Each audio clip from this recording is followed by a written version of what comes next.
أعوذ بالله من الشيطان الرجيم. بسم الله الرحمن الرحيم. يا أيها الذين آمنوا اتقوا الله وابتغوا إليه الوسيلة وجاهدوا في سبيله لعلكم تفلحون.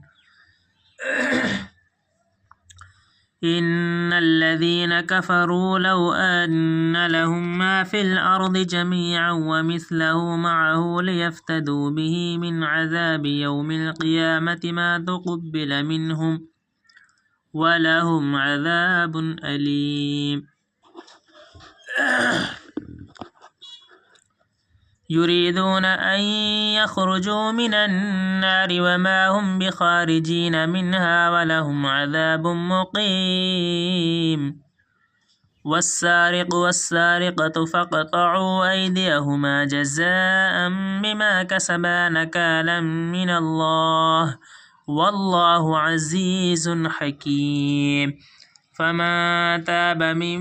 بعد ظلمه وأصلح فإن الله يتوب عليه إن الله غفور رحيم. ألم تعلم أن الله له ملك السماوات والأرض يعذب من يشاء ويغفر لمن يشاء والله على كل شيء قدير.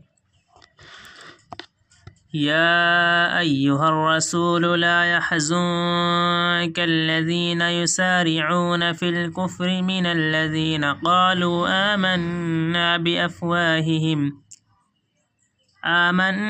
بأفواههم ولم تؤمن قلوبهم ومن الذين هادوا سماعون للكذب سماعون لقوم آخرين لم يأتوك يحرفون الكلم من بعد مواضعه يقولون إن أوتيتم هذا فخذوه وإن لم تؤتوه فاحذروه ومن يرد الله فتنته فلا تملك له من الله شيئا. أولئك الذين لم يرد الله أن يطهر قلوبهم لهم في الدنيا خزي ولهم في الآخرة عذاب عظيم.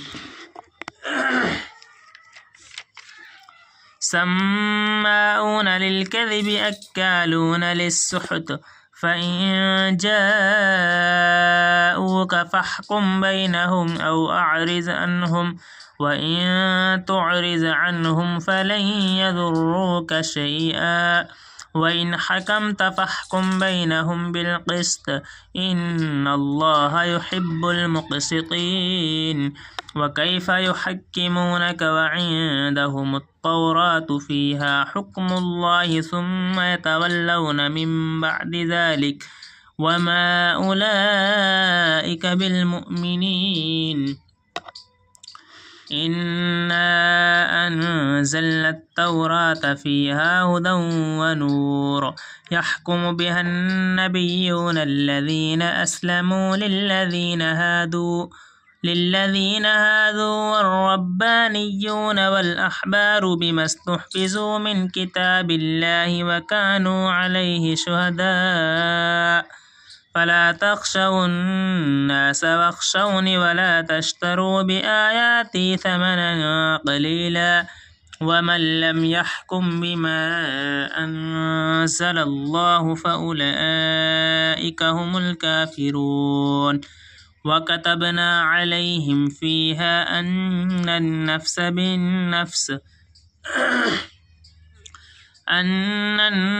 بالنفس والعين بالعين والأنف بالأنف والأذن بالأذن والسن بالسن والجروح قصاص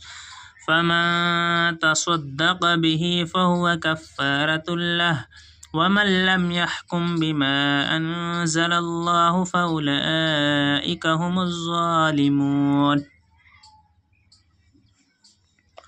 وقفينا على آثارهم بعيسى بن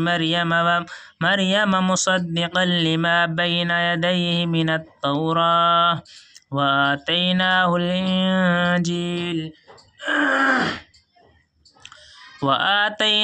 الإنجيل فيه هدى ونور ومصدقا لما بين يديه من التوراة وهدى وموعظة للمتقين وليحكم أهل الإنجيل بما أنزل الله فيه ومن لم يحكم بما أنزل الله فأولئك هم الفاسقون وأنزلنا إليك الكتاب بالحق مصدقا لما بين يديه من الكتاب ومهيمنا عليه فاحكم بينهم بما أنزل الله ولا تتبع أهواءهم عما جاءك من الحق لكل جعلنا منكم شرعة ومنهاجا ولو شاء الله لجعلكم أمة واحدة ولكن ليبلوكم فيما آتاكم فاستبقوا الخيرات إلى الله مرجعكم جميعا فينبئكم بما كنتم فيه تختلفون وأن احكم بينهم بما أنزل الله ولا تتبع أهواءهم واحذرهم أن يفتنوك عن بعد ما أنزل الله إليك فإن تولوا فاعلم أنما يريد الله أن يصيبهم ببعض ذنوبهم وإن كثيرا من الناس لفاسقون أفحكم الجاهلية يبغون ومن أحسن من الله حكما لقوم يوقنون يا أيها الذين آمنوا لا تتخذوا اليهود والنصارى أولياء بعضهم أولياء بعض ومن يتولهم منكم فإنه منهم إن الله لا يهدي القوم الظالمين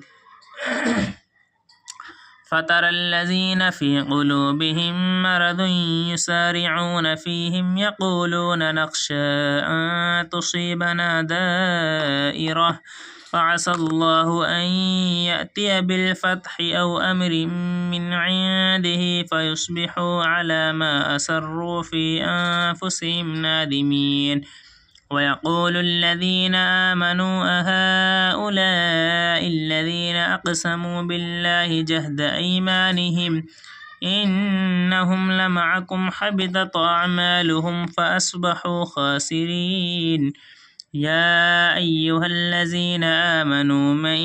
يرتد منكم عن دينه فسوف يأتي الله بقوم يحبهم ويحبونه أذلة على المؤمنين عزة على الكافرين يجاهدون في سبيل الله ولا يخافون لومة لائم ذلك فضل الله يؤتيه من يشاء والله واسع عليم إنما وليكم الله ورسوله والذين آمنوا الذين يقيمون الصلاة ويؤتون الزكاة وهم راكعون ومن يتول الله ورسوله والذين آمنوا فإن حزب الله هم الغالبون